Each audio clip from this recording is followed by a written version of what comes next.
Lila Carter walked carefully into the rooftop bar that evening.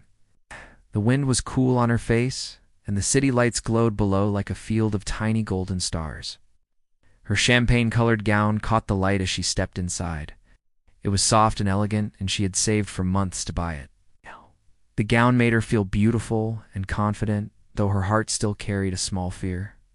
It was her first time coming to a place like this since she had married Ethan Ward, a man many people spoke about, but few really knew. Ethan was not with her yet. He had called earlier and said he would join her soon after his meeting ended. Lila took a seat near the edge of the bar, where she could see the skyline. She sipped sparkling water and tried to enjoy the music, steadying her breathing. She was proud of herself for coming here alone. Deep inside, she wanted to erase the image of the shy girl she had once been, the one people at college used to laugh at. Now she wanted to shine quietly in her own way. Then she heard familiar voices behind her. She turned and saw a group of people walking in, laughing loudly. For a moment, her chest tightened. She knew them. They were from her old college. They were the group who once called her names behind her back, who mocked her thrift clothes, who whispered about her when she walked past. Lila's fingers tightened around her glass, but she forced a smile and looked away, hoping they would not notice her. But they did. One of them, a woman named Chloe, caught sight of Lila and nudged the others. The corner of Chloe's mouth curled upward with recognition and mischief. Soon, they were beside Lila's table. Chloe smirked and said, "Lila Carter. I didn't know you'd come to places like this now." Another woman pointed at Lila's gown and laughed softly. "This dress looks expensive. You sure it's not borrowed?" Lila felt her throat tighten. She wanted to reply calmly, but the words got lost on the way up. The same feelings from years ago returned, the old mix of shame and fear. She took a slow breath and said quietly that she was just waiting for someone. Chloe raised her eyebrow. Waiting for someone? How romantic. A date? The others chuckled. Lila could feel the burn of their attention like bright sunlight on her face. She wanted to stand up and leave, but her knees wouldn't move. They stood too close to her, circling like curious cats. One of the men reached for her drink and sniffed it before grinning. "Water only? You used to be such a bore? Some things never change?" Lila looked down at the table, her hands cold. "Hey, please, just let me be." But they didn't. They kept talking, poking fun at the past, reminding her of evenings when they had locked her out of dorm rooms as a joke, of whispers about her quiet voice. They said it all with smiles that seemed polite at first, but carried cruelty underneath. Then Chloe leaned closer and said, "So what rich man did you manage to trap to be in a place like this?" The others laughed again. The sound was sharp and empty. Lila stood and took a step back, ready to walk away, but the edge of her gown caught on a bar stool. One of the group, pretending to help, grabbed the fabric. Instead of letting go, they pulled just a little too hard. The silk tore. The sound was small, but clear. The laughter stopped. Lila froze, her heart clattering inside her chest.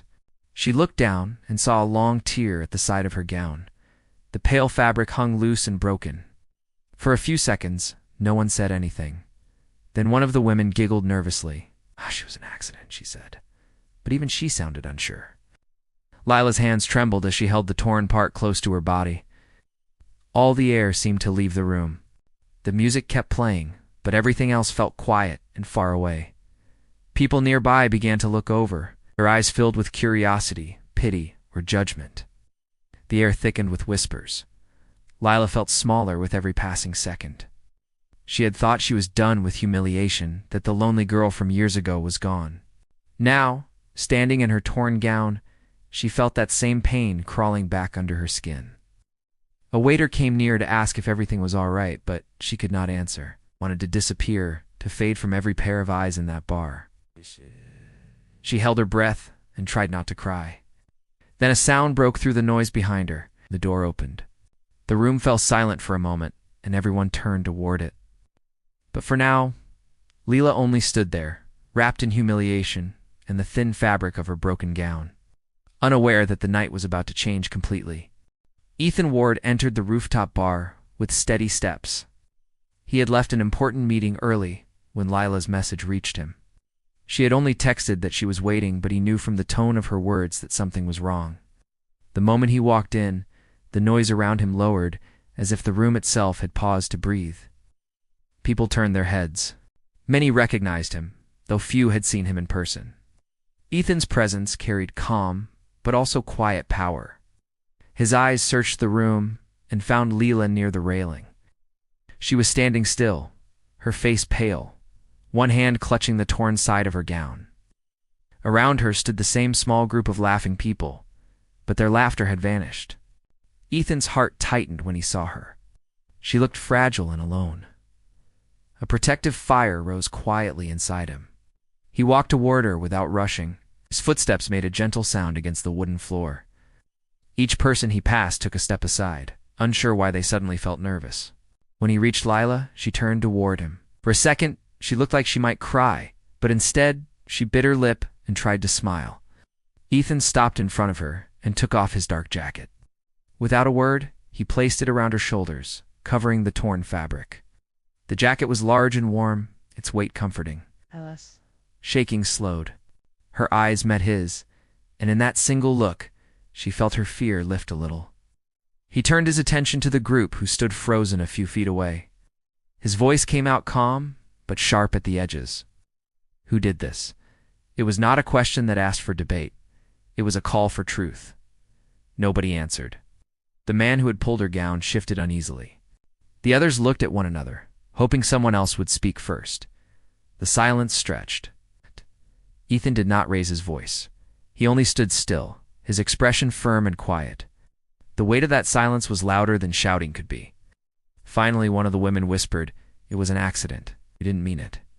Ethan looked at her carefully. There was no anger in his eyes, only deep disappointment. An accident would have caused concern, not laughter, he said. The woman's cheeks turned red. The bar staff began gathering near the scene. A manager stepped forward and greeted Ethan nervously. "Mr. Ward, should I call security?" he asked. Ethan shook his head slightly. "No need, but I want the recording from your cameras before anyone deletes it." The manager nodded quickly and hurried off. The bullies' faces drained of color. Ethan then looked back at Lila. His voice gentled. "Are you hurt?" "No," she whispered. "Just embarrassed." He touched her hand lightly. "Then let us make sure this ends with your head high, not bowed." A few of the guests who had watched the scene began whispering among themselves. Some took out their phones, but Ethan's steady gaze made them lower them again. He was not a man used to spectacle. He believed in quiet correction, not loud revenge. When the recording came, Ethan asked the manager to play it on a small tablet. The clip clearly showed the group mocking Leela, and one of them pulling her dress. The truth was right there, unarguable. The bullies' excuses died before they could reach their lips. Ethan looked at them one by one. His tone was calm, but his words carried weight. "You have embarrassed yourself more than her. I will not press charges today, but you will each write an apology to her before you leave this bar. Tomorrow, I want public donations in your names to organizations that fight bullying. The amounts will be large enough to remind you that words and actions have prices. If you refuse, I promise this video will speak for you instead." They nodded quickly, shame filling their faces. The laughter was gone. The arrogance had melted. What remained was the weight of guilt. Ethan turned to Lila. "I think we should go," he said softly. She nodded. They began walking toward the elevator, hands linked. On the way, the crowd stepped back to let them pass. No one mocked now. Some people even clapped softly, a small sign of respect that filled the quiet air. When they reached the door, Lila looked up at Ethan. The light caught a small tear on her cheek.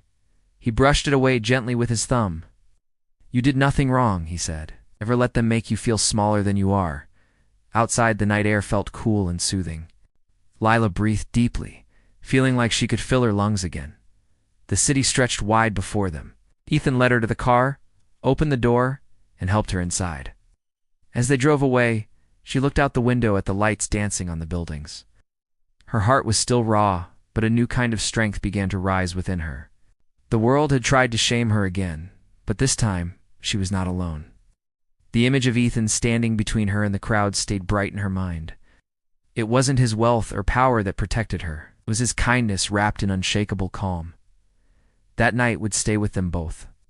For Leela, It marked the moment she began to believe she deserved respect. For Ethan, it reminded him what love looked like when spoken not with words, but through quiet, fearless action.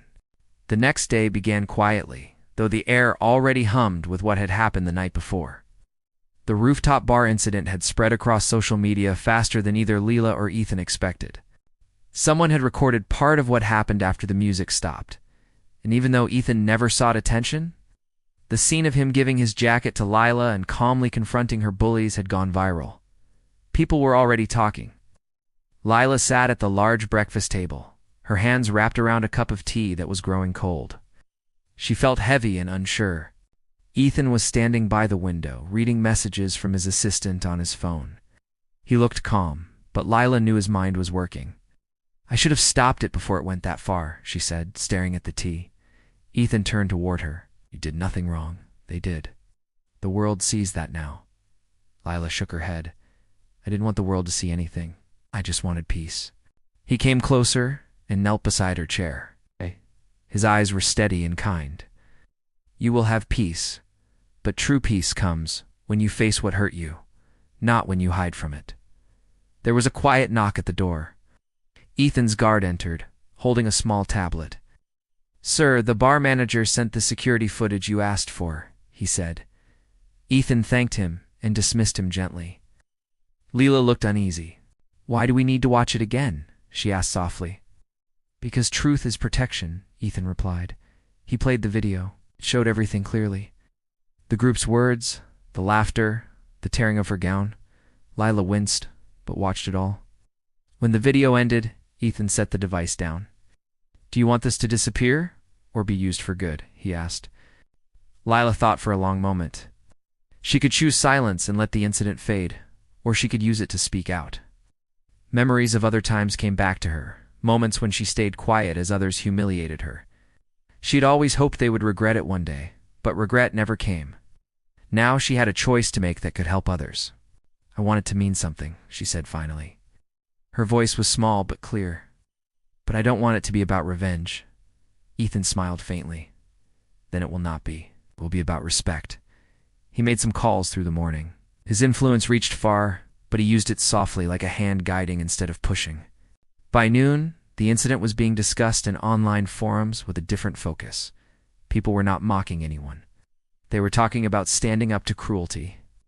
Several journalists reached out for interviews, but Ethan declined them all. Instead, he arranged a public statement written entirely by Lila. That afternoon, Lila sat at her desk, trying to find the right words. She deleted sentence after sentence, unsure how to sound strong when her voice still trembled. Ethan came by and placed a hand on her shoulder. "Speak simply." "I say only what is in your heart," he said. So she wrote about dignity, about how silence feeds cruelty and how laughter at someone's pain is still violence. She wrote that she forgave the ones who tore her gown because she no longer wished to carry them like a weight. She ended her message with the thought that kindness is not weakness and that grace is stronger than mockery. When Ethan read it, he said softly, "That is the truth the world needs." They released the statement that evening. Within hours, messages of support began pouring in. People shared their own stories of being treated unfairly. Some had small scars that words left behind. Some had big ones. Many thanked Leela for speaking when they had never been able to find a voice. Meanwhile, the bullies had gone quiet. The bar footage had left them facing questions from their employers, their followers, and even their families. It seemed their laughter had built a wall that now stood behind them, trapping them in shame. When one of them sent a handwritten letter to Ethan's office, asking if Lila would accept an apology in person. Ethan showed her the letter. "Do you wish to meet them?" he asked. Lila read it twice before nodding. "Yes, but I want to hear them not as their victim, but as someone free." 2 days later, they met at the same rooftop bar during afternoon hours when it was empty. The group looked uneasy. Chloe stepped forward first. "We are sorry," she said. Her voice trembled. "We thought it was just fun. We did not see what we were doing." Lila listened quietly. She did not interrupt. When Chloe finished, she said, "I accept your apology. But let this be the last time you find laughter in another person's pain." There was no anger in her voice, only calm truth. After they left, she sat with Ethan at the same table where everything had happened. The city wind blew gently again, but this time it felt like freedom. Ethan placed his hand over hers. "You handled that better than any revenge could," he said. Lila smiled a little, because revenge belongs to anger, and I think I have had enough of anger. He looked at her with quiet admiration. The pain from that night was still there, but it had changed form. It was now a seed that would grow into strength, not bitterness. The worst moment of her life had turned into the start of something new. And as the sun sank behind the city, Lila finally felt like she was standing in her own light. Weeks passed after the meeting with the group who had hurt Lila. Life began to feel calm again. Yet something inside her had changed. The fear that once made her hide was gone. She woke up each day with a sense of purpose she had never known before. The night of the torn gown no longer haunted her. Instead, it reminded her how low she had once been and how strong she had become since. Ethan watched her with quiet pride. He saw how she carried herself differently now, with steady shoulders and calm eyes. She laughed again, but not to please others. She laughed because she truly felt lighter. One evening, as the sun dipped behind the tall buildings, Ethan found her on the balcony of their apartment. She stood leaning on the rail, watching the sky shift from orange to violet. "You look peaceful," he said as he came to stand beside her. "I finally feel peaceful," she answered. "For a long time I thought strength was loud and angry. Now I know strength can be quiet too." Ethan smiled and slipped his hand into hers. The city lights began to glow below them. The moment was simple, but full. After dinner, they sat together in the living room with cups of tea. The world outside was busy, but their home felt quiet and safe. Ethan asked if she had seen the news coverage that morning. Lila shook her head. "I try not to look at it too much," she said. He reached for a small paper on the table and handed it to her. It was an article about her statement and the impact it had made. Schools and workplaces had started using her story as an example of kindness and courage. A few community groups had even invited her to speak about her experience. At first, she felt nervous reading it. "I do not know if I am ready for that," she said softly. "You are," Ethan said. "You've already spoken with your actions." She looked at him carefully. "What if people think I am only doing it because of your name?" she asked. Ethan's voice was calm. "Then show them who you are without my name. Let them see the same truth I saw in you before any of this happened." The next morning, Lila agreed to speak at a small meeting organized by a youth center. She spent the whole day preparing her thoughts. When the evening came, Ethan drove her there but stayed in the back of the room while she stood at the front. She spoke simply, telling the truth about what had happened and how she had once been afraid to be noticed. She told them that courage does not mean feeling no fear, but standing up even when your voice shakes. The audience listened quietly. Some people smiled, others wiped small tears. When she finished, a young woman came up and thanked her, saying that she had faced something similar and felt less alone now. Lila felt a warmth in her chest. It was not pride, but gratitude. She realized that sharing pain could turn it into something healing. After the event, Ethan joined her outside. The evening air was crisp. "You were wonderful," he said. "I was scared," she admitted. "That is how I knew you were brave," he said with a grin. They walked together down the street where the lights from nearby shops painted the pavement with color. People passed by unaware of who they were, felt ordinary. And that was what Lila liked most. She wanted to live like everyone else, without the walls of fame between her and the world. That night at home, they sat again on the balcony. Ethan leaned back in his chair while Lila rested her head on his shoulder. The soft hum of the city floated up to meet them. "Do you ever think about that night?" she asked quietly. "Only as the night I saw what real grace looks like," Ethan said. "You did not let anger take you. You turned pain into strength. Not many people can do that." She smiled faintly. "You make it sound as if I did something special. But I only did what I had to do to keep my heart whole. That is what makes it special," he said softly. They sat in silence for a long time, wrapped in warmth and calm. Lila thought about everything that had happened since she first entered that bar weeks ago. The humiliation, the fear, the courage, the forgiveness, it all seemed like part of a single path leading her here. Ethan finally reached out and took her hand again. His eyes were on the skyline, where the last bit of sunset burned in the distance. "I hope you know," he said, "that what I admire most about you is not your courage last night or your kindness today. It is the way you keep going, no matter what tries to break you." Leela squeezed his hand slightly. "And what I love most about you," she said, "is that you never fight battles for me. You fight them with me." The city lights blinked below like small stars. The night was quiet, filled with peace that neither of them needed to explain. For the first time in a long while, both felt that their hearts had found a place where strength and love lived side by side. Months passed, and the memory of the night at the bar had turned from pain into story. People still talked about it, but in a different way. They spoke of the woman who forgave when she could have sought revenge, of the man who brought calm justice instead of anger. Lila Carter had become a quiet symbol of strength. She never planned for it, yet everywhere she went, faces lit up with recognition and respect. Ethan watched her flourish. She began working with small community centers, teaching young people how to speak with confidence and kindness. Her words were simple, but they carried power because they came from truth. She encouraged others to believe that their voice mattered, even if it trembled. Many who came to her sessions said her story gave them courage to stand tall after being laughed at or looked down on. Ethan never stood beside her during these talks. He always stayed in the back, watching quietly, proud of how she shone on her own. Sometimes people glanced at him and whispered his name, but he did not mind. He wanted the light to stay on her. One evening, Leela came home after another event. Her eyes sparkled with excitement, but her shoulders showed she was tired. Ethan met her at the door and handed her a cup of tea. "You look very happy," he said as they sat down. "It was wonderful," she said. There were students there who had seen the video from that night. They told me they no longer hide who they are. That made me feel like what happened finally has meaning. Ethan leaned back with a soft smile. Sometimes the worst night becomes the path to the best kind of purpose. Lila nodded and took a sip. "I used to think that being hurt meant being weak. But now I see that healing after being hurt is real strength." As the weeks went by, her small talks turned into something bigger. A group of organizations came together and offered her a chance to lead a campaign for kindness and dignity. They called it the New Voice Project.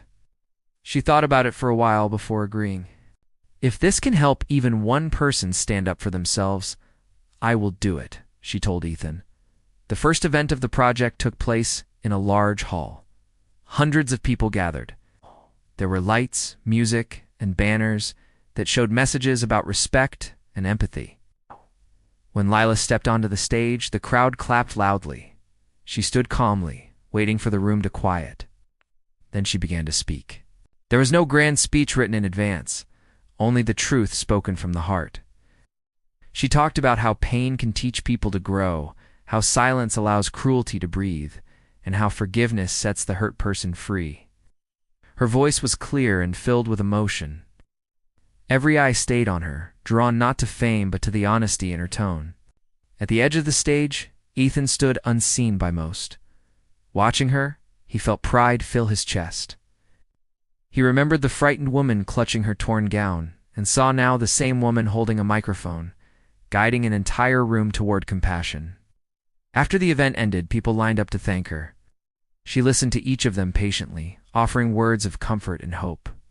When the hall finally emptied, Ethan walked up to her. "You know," he said, "they may call me a man of wealth, but tonight you are the richest person here." Lila laughed at his warm tease and said, "If kindness is a treasure, then maybe you are right." They stepped outside into the night. The air was cool, carrying the smell of rain. The streets reflected the bright city lights like ribbons across the dark ground. They walked side by side without speaking. There were no cameras now, no murmurs, no curious eyes. Only two people walking home after turning pain into purpose. When they reached home, Lila went to the balcony again, where she often thought and dreamed. Ethan joined her, bringing a blanket which he placed across their laps as they sat together. The city looked alive below them. Lila rested her head against his shoulder and closed her eyes. "Do you ever think about how different life might be if none of that had happened?" she asked softly. Ethan looked at her before answering. "Sometimes. Then I realized we would not be sitting here like this, knowing what we know now. We would not have grown into who we are." She smiled against his shoulder.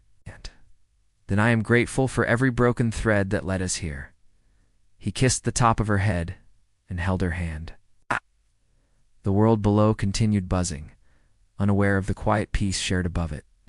For Leela, the torn gown was no longer a symbol of shame. It was a part of her story, a reminder that broken things can still lead to beauty when handled with grace. The night stretched on gently.